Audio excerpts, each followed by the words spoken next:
కేశినేని నాని గారు ఇవాళ చెబుతున్నావు ఫ్లైఓవర్లు కట్టించాను అని, మరి రాజధాని కట్టించానని చెబుతాం. మొన్న ఏం చెప్పా? క్వశ్చన్ అవర్లో ఏం చెప్పావు నువ్వు? రాజధాని నాకు ఇష్టం లేదు, ఇక్కడ కడతామని చెప్పావు. సిగ్గు లేకుండా మాట్లాడబాకవా కేశినేని? ఎందుకు మాట్లాడతావు నువ్వు సిగ్గులేని మాటలు? ఫ్లైఓవర్లు కట్టిస్తే నువ్వు కాదని గతంలోనే మరి జగన్మోహన్ రెడ్డి గారు చెప్పాడు. మేము ఓపెనింగ్ చేసాం, మేము కట్టించాం, మేము చేసాం, ఇదంతా ఎవరు తెలుగుదేశం వాళ్ళు చేయలేదని. ఇవాళ నేను చేశానని నువ్వు చెప్పుకుంటావేంది? అంటే ఇప్పుడు ఆ పార్టీలో బాగానే మాటలు మారిపోతాయా?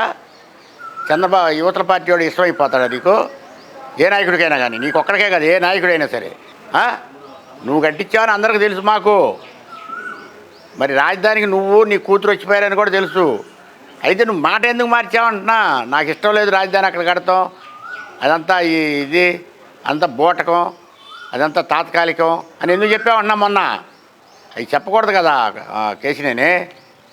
అవి చెప్పకుండా మాట్లాడుకోవాలి నువ్వు. ఎందుకంటే నీకు ఇష్టం లేదు, తెలుగుదేశంలో ఉండటం ఇష్టం లేదు. నువ్వు వెళ్ళిపోయావు, నీ దారి నువ్వు వెళ్ళిపోవు. నువ్వు ఏ పార్టీలో పోయావో చంద్రబాబుకి అనవసరం కదా. ఆయన నిన్నేం అనలేదుగా, నువ్వు ఎందుకు వెళ్తున్నావు అని. కానీ నువ్వు ఏం మాట్లాడలేదుగా. నీ ఇష్టానుసారంగా నువ్వు వెళ్ళిపోయావు. ఆ పార్టీలోకి వెళ్ళినాడు వెళ్ళు. నువ్వు చెప్పి చెయ్యి.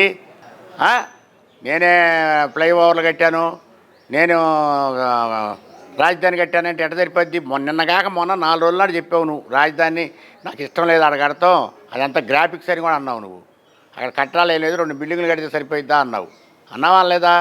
మరి నువ్వు మీ అమ్మాయి వచ్చి బ్రహ్మాండంగా చూసి కిందకి పైకి ఎక్కి 1-2 సార్లు ఎక్కి చూశారు. మీ అమ్మాయి రాజకీయ జీవితం కూడా పాడు చేసావు కదా నువ్వు. తన కోపమే తన శత్రువు అంట. ఎప్పుడు చెవు నువ్వు నేర్చుకో. ఇప్పటికైనా నువ్వు నీ 100 కోట్లు 1000 కోట్ల ఆస్తులు ఎందుకు పనికిరావు? ఒక మాటకి కట్టుబడి ఉన్నప్పుడు 100 కోట్ల ఆస్తులు ఏం చేయవు? ఎవరిని బతికిలేవు, నిన్ను కానీ నన్ను కానీ బతికిలేవు. ఒక మాట మీద నిలబడి ఉంటే వాడు ఎప్పటికైనా ధన్యుడు అవుతాడు. మరి అట్లాంటి మాటలు నీ దగ్గర లేవు. నీ తమ్ముడు ఎంత సౌమ్యంగా మాట్లాడుతున్నాడు, నువ్వు ఎట్ట మాట్లాడుతున్నా? నువ్వు చంద్రబాబుని అనాల్సిన పని లేదు, లేదా ఇంకొక అనాల్సిన పని లేదు, రాజధాని అనాల్సిన పని లేదు, ఫ్లైఓవర్లు అనాల్సిన పని లేదు. నువ్వు గతంలో ఏం చేసావు చెప్పుకో. మరి చంద్రబాబు నాయుడు తిడతావెందుకు? అందరిని తిడతావెందుకు? నువ్వు దేనికి మాట్లాడుతున్నావు? ఇట్లాంటివి మాట్లాడకుండా ఒళ్ళు దగ్గర పెట్టుకొని మాట్లాడుతూ నేర్చుకో. జై అమరావతి, జై జై అమరావతి. ల్యాండ్ టైటిల్ యాక్ట్ ఒకటి నడుస్తుంది. చంద్రబాబు నాయుడు వస్తే 2వ సంతకం నాది అదే అంటున్నాడు. దాని మీద ఏం మాట్లాడతారు రైతుగా? ఆంధ్ర రాష్ట్ర ప్రజలకే కాదు, భారతదేశ ప్రజలందరికీ నా విన్నపం ఏంటంటే, ఈ ల్యాండ్ టైటిలింగ్ అనేది మన చేతుల్లో ఉండదు. ఇక గుర్తుపెట్టుకోండి మీరు. 10 ఎకరాలు మనకుంటే రేపు మన పిల్ల పెళ్లి చేస్తే మన అమ్మాయికి 1 ఎకరం పెట్టాలంటే అక్కడ గవర్నమెంట్ దగ్గర పోయి మనం ఇది తెచ్చుకోవాలి, పర్మిషన్ తెచ్చుకోవాల్సిందే. అది మనకెప్పుడు మన దాంట్లో ఉండదు.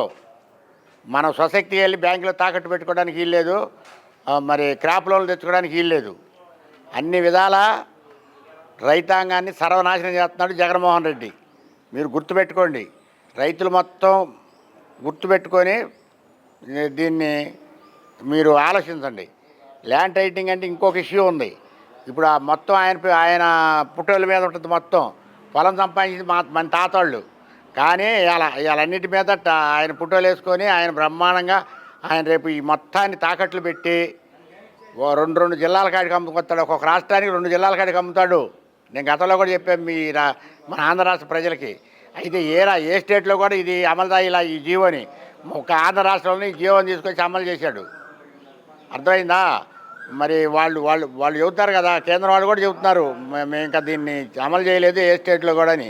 మరి ఈయన ఎందుకు అమలు చేశాడో మీరు ఒకసారి ఆలోచించుకోండి.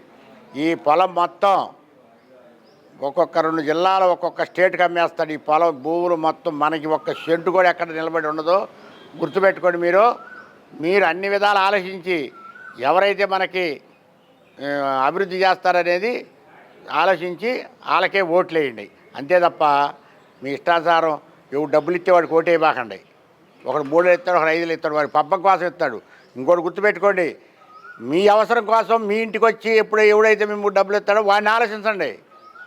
ఇవాళ నా అవసరం కోసం నేను 1000 ఇస్తా, 10,000 ఇస్తా, ఎందుకు నా ఓటు వేసుకొని నేను ఎట్టగంట గద్దె ఎక్కడానికి? వీడికి వేయబాకండి అమ్మ. మీరు మంచిని ఆలోచించి ఓట్లు వేయండి ఎవరైనా సరే ఆంధ్ర ప్రజలు. ఇంతకంటే మేము చెప్పదగింది ఏం లేదు. ఈ టైట్ ల్యాండింగ్ అనేది మాత్రం అంత మోసమేనో మొత్తం అది జగన్మోహన్ రెడ్డి చేతిలోకి వెళ్ళిపోయింది. ఒక్క సెంటు కూడా ఉంచడం. గుర్తుపెట్టుకోండి మీరు. జై అమరావతి, జై జై అమరావతి.